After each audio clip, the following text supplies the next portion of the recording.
संग्रामपूर तालुक्याच्या सीमेवरील शेवटचे टोक व सुमारे 1800 ते 2000 वस्ती असलेले ग्राम कोदरी येथे ग्रामपंचायतचे ग्रामसेवक आशिष जाधव हे गावात 15 ऑगस्टला स्वातंत्र्याचा अमृत महोत्सव साजरा करून गेले ते अद्यापही गावात आलेच नाहीत। त्यामुळे गेल्या 5 महिन्यांपासून ग्रामपंचायतचा कारभार ढेपाळला आहे। गेल्या 5 महिन्यांपासून ग्रामसेवकांची ग्रामपंचायतला 5 महिन्याची सुट्टी लाभल्याने नागरिकांचे विविध दाखले, वृद्धपकाळ, श्रावणबाळ, संजय गांधी निराधार, विधवा प्रकरणे ग्रामसेवकांच्या सही अभावी रखडले असल्याची ओरड कोदरी ग्रामस्थांकडून होत आहे।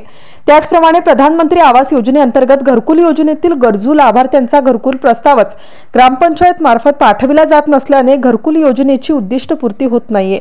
त्यामुळे घरकुल योजनेचे टार्गेट मिळणार तरी कुठून अशी कोदरी गावची दुरावस्था झाली आहे।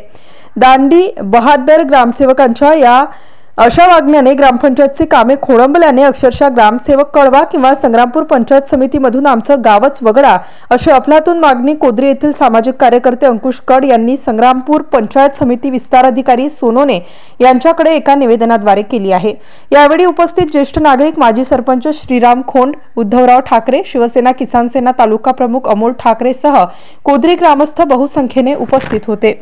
एमसीएन न्यूज मराठीकरिता रवींद्र शिरस्कार, कोदरी, संग्रामपूर। अंकुश नथुजी कळ, राहणार कोदरी। मी गेल्या 7 ते 8 महिन्यापासून ग्रामपंचायतमध्ये जात आहे। ग्रामपंचायत इमारतच नाही। हसण्यासारखी गोष्ट अशी की गावाला ग्रामपंचायत नाही। ग्रामपंचायत हे अंगणवाडीत भाड्यानं राहते। जसं आपण कुठं शहरात गेलो तर आपण कशी भाड्यानं रूम करतो, अशी आमची ग्रामपंचायत अंगणवाडीच्या खोलीत भाड्याने राहते। तर त्यासाठी आता घरकुलाचे लाभार्थी आहेत गावामध्ये, टार्गेट आला आहे। तर त्या ग्रामसेवकच नाही तर त्या घरकुलातल्या लाभार्थ्यांना जायचं कुठं?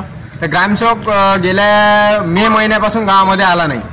तर आम्ही आता पंचायत समिती इथं विस्तार अधिकारी साहेबांना निवेदन दिलं, आम्हाला ग्रामसेवक द्या, नाही तर आमचं गाव तालुक्यातून वगळा।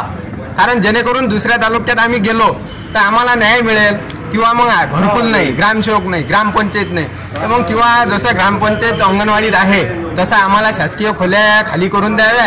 आम्हाला घर नसल्यामुळे आम्ही त्या शासकीय इमारतीमध्ये राहू, एवढीच माझी शासनाला विनंती आहे। पण येत्या 8 ते 10 दिवसात आमचा ग्रामसेवक उपलब्ध इथं झाला नाही तर आम्ही कोण्याही शासकीय इमारतीत जाऊन आमचा गॅस सिलेंडर काय मोदीजीनं आम्हाला दिला आहे 100 रुपयात गॅस, तो घेऊन आम्ही कुठेही आमचा स्वयंपाक आणि संसार करू शकतो, अशी पंचायत समितीला मी निवेदनात लेखी तक्रार दिली आहे।